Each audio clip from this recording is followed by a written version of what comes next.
যে ইশতেহারে সবার কথা ভালো থাকে।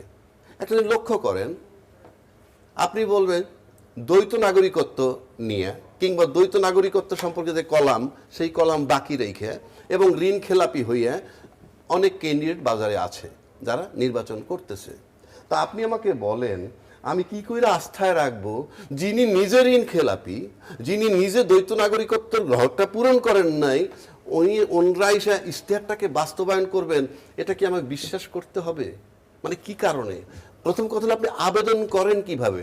আপনাকে যদি বলা হয় যে আপনি এই চ্যানেলে আবেদন করবেন, ক্রাইটেরিয়া লেখা আছে কি কি, সেটা যদি ফুলফিল না আপনার না থাকে, আপনি তো আবেদনই করতে পারেন না এবং আবেদনটা রিজেক্ট হয়ে যাবে। সেই আবেদন নিয়ে হাইকোর্ট পর্যন্ত আমার যেতে হবে কেন? এক।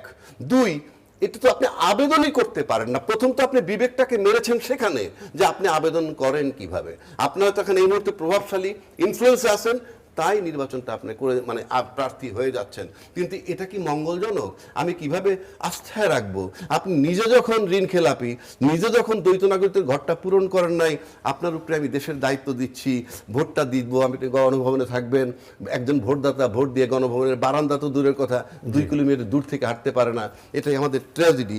সে কারণে আমি আপনাকে বলছি। আরেকটা কথা বলি, শেষ করে দিচ্ছি, কেন তারা এটা বলে।